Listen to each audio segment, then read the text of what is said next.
est-ce que nous sommes dans ce qu'on pourrait appeler un post-messianisme aujourd'hui? De cette manière, je le pense. Les gens qui nous disent on attend le Messie, etc. Il y a un faux problème, il y a un contresens quand on parle de cela. Et je vous en parle en tant que spécialiste du prophétisme en France, que personne ne conteste.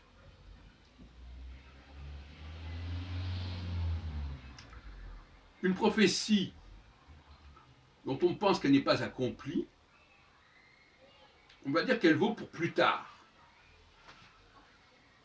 Alors il y a deux solutions. Soit c'est une fausse prophétie, et par conséquent, c'est pas la peine d'attendre plus tard. Il faut avoir l'honnêteté de reconnaître, voilà, il y a une prophétie qui a été faite, mais ça ne correspond à rien. Soit elle s'est réalisée, mais pas de la façon dont on avait formulé la chose.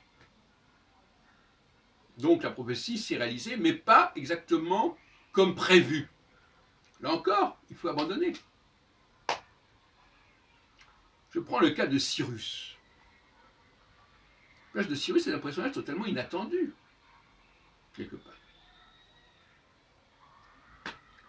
On avait prophétisé certaines choses, on avait imaginé certains scénarios à l'époque,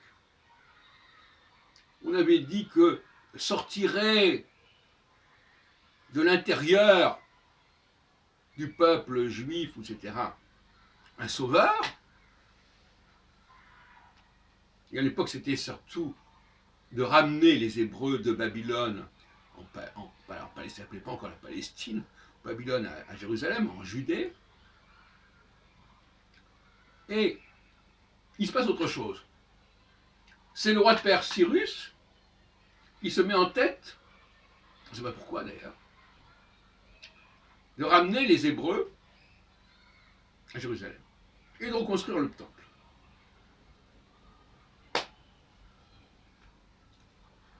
Un tel enseigne que ce fameux Cyrus qui fait cet édit à la fin du VIe siècle, avant notre ère,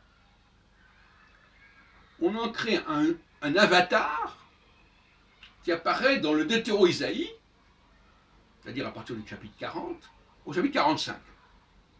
Et cette fois-ci, c'est le même Cyrus, soi-disant, qui va ramener cette fois-ci, non pas les Judéens, mais le royaume du Nord, le royaume de Jacob, le royaume d'Israël.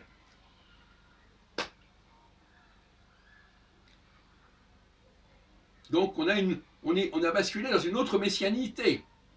Messianité d'un personnage extérieur au peuple hébreu, et non plus intérieur. Mais la messianité précédente, interne, n'a pas complètement disparu. Et elle se croise, elle se mélange avec la deuxième messianité.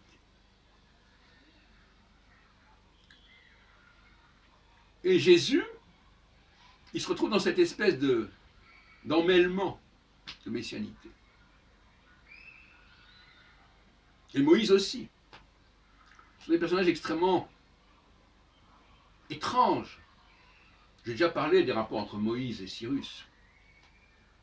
Moïse, quand Exode 3, Exode chapitre 3, Dieu lui dit, va voir ce peuple. En autre moment, il y a un passage où on dit, ça sera aussi le tien, mais ça a été rajouté probablement. Donc là, Moïse, c'est déjà le Messie extérieur. Mais là aussi, il y a des gens qui disent, non, non, c'est le Messie intérieur. Voyez-vous. Donc déjà, on se dispute le personnage de Moïse selon qu'on le veut extérieur ou intérieur, parce qu'il y a deux grilles messianiques.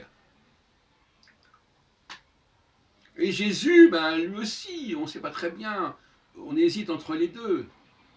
Il est à la fois descendant de l'intérieur, d'après sa généalogie, mais aussi il vient d'ailleurs, par le biais du Saint-Esprit qui féconde sa maman, etc.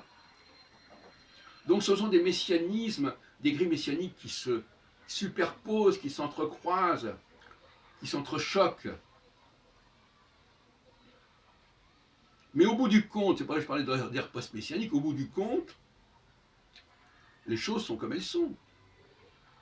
Les Judéens ont été ramenés comme on avait annoncé, mais pas de la même façon qu'on croyait dans leur pays. Et puis les gens du Nord ont été rassemblés plus ou moins autour de Jésus pour créer cette église. Alors est-ce que la création de cette église suffit à valider l'accomplissement de la prophétie telle que Jésus la voyait du retour et du rassemblement des brebis d'Israël perdues? C'est une question qu'on peut poser.